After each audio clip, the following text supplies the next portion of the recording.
아 근데 저는 이제 지현 씨의 이런 얘기를 들으면서 많은 분들이 그래 또 절약해야 돼 이렇게 공감을 하지만 또 어떤 분들은 그런 분들도 있어요.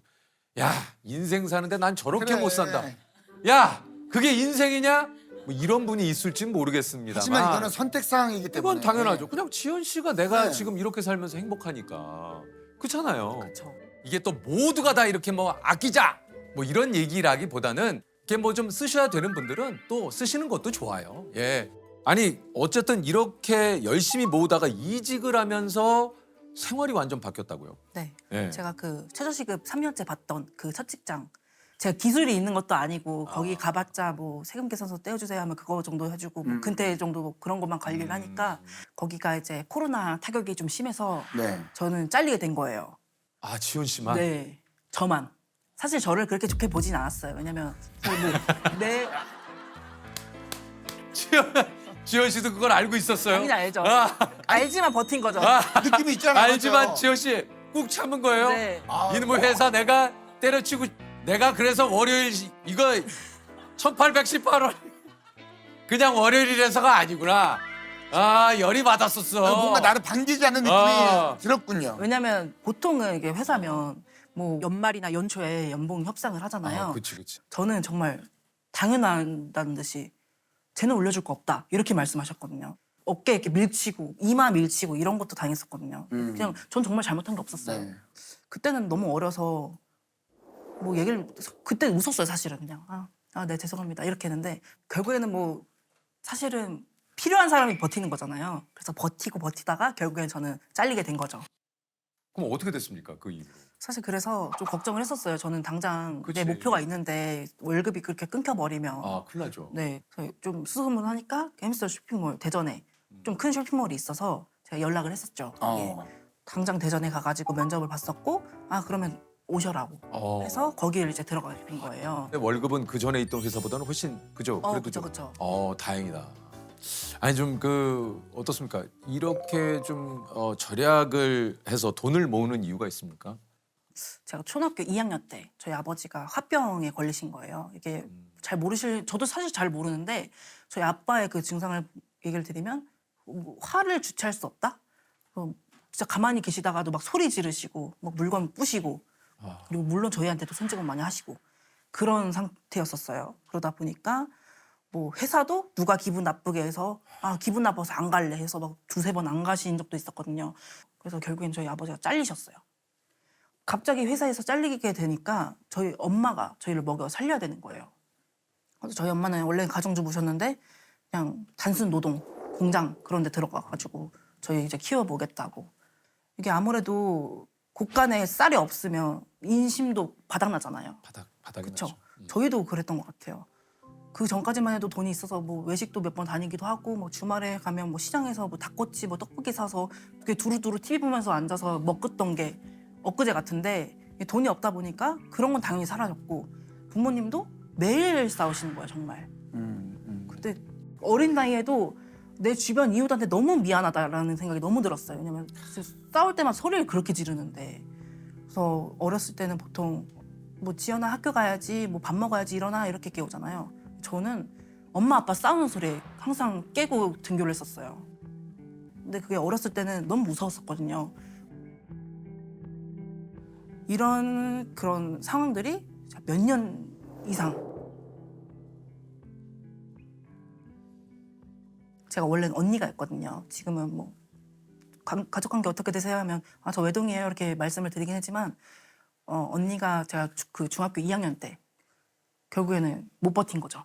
그런 상황들을. 그래서 결국에는 하늘나라로 가게 됐고. 근데 뭐 제가 사실은 뭐 그 어린 나이에 뭘 할 수 있겠습니까? 그냥 똑같이 일상 보내고 뭐 학교 가고 이런 게 전부였죠. 그리고 나서 이제 시간이 지나고 제가 고등학교 3학년 때 그 나이 때는 나 빨리 어른 돼서 술도 먹고 싶고 뭐 못하고 싶었던 거 하고 싶다 이렇게 생각하는 애들이 많겠지만 저는 정말 어른이 되고 싶지 않았던 것 같아요. 부모님처럼 살고 싶지 않았던 게 큰 것 같아요. 어른이 되면 나를 또 내 인생을 책임지고 누군가를 책임져야 되는 나이가 되는데 그러고 싶지가 않더라고요. 그러면서 이제 주변 친구들은 엄마가 그냥 나 대학교 보내준대. 가고 싶지 않은데 그냥 가라고 하니까 그냥 가는 거야. 이렇게 그 돈이 얼만데 사실은 그렇게 얘기하는 애들도 있었고 그럼 나도 대학을 가볼까라고 생각했는데 또 거기서 걸림돌은 등록비인 거죠. 한 학기당 뭐 300, 400씩 드니까 이건 내가 부모님한테 내달라고 할 수도 없고 저희 부모님은 절대 그렇게 해줄 수 있는 형편도 아니고 저는 사실은 뭐 그렇게 공부도 못했고 뭐 특별한 재능이 있는 것도 아니고 뭐 머리가 좋은 것도 아니고 그럼 나 어떻게 살아야 될까? 이게 정말 나 어떻게 살아야 되지? 고민이 있네 이게 아니고 너무 공포스러웠어요. 그게 그냥 정말 불구덩이 앞에서 누가 미는 느낌. 내 인생은 어떻게 살아야 될까? 그렇다고 내가 죽을 수도 없고 그러면 내가 어떻게든 내 인생은 내가 책임져 봐야겠다. 남들보다 더 악착같이 아끼고 악착같이 더 모아서 내가 내 인생 어떻게든 책임져 보겠다라고 그때 결심을 했던 거죠. 그래서 그 결심이 사실은 지금까지 이어오게 된 것 같아요. 이게 참 그 지원 씨가 왜 이렇게 나는 돈이 모으는 게 좋아라고 얘기를 하셨는지.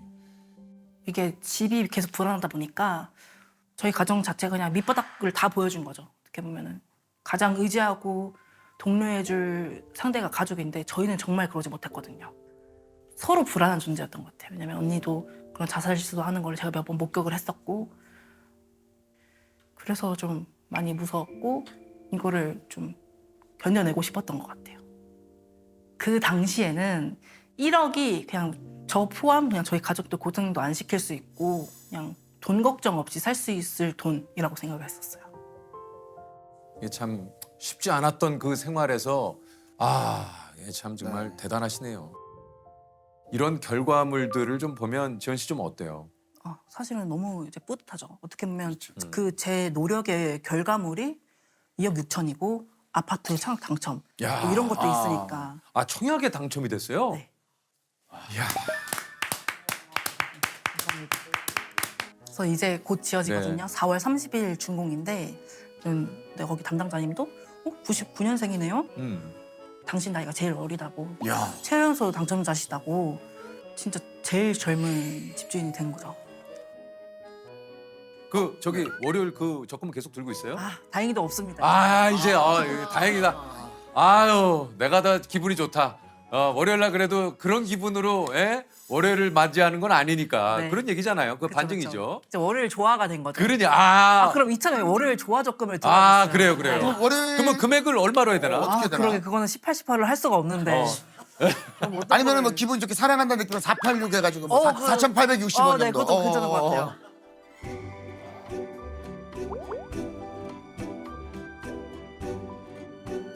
그래서 지금은 사실 돈 모으고 절약하는 게 너무 즐겁거든요. 전 진짜 게임 같아요.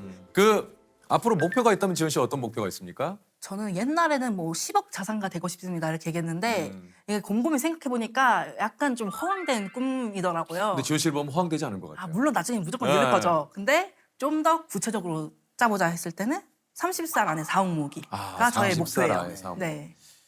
저는 뭐 이제 조심스럽게 한번 5억 예상해 봅니다. 너무 좋죠. 저도. 네.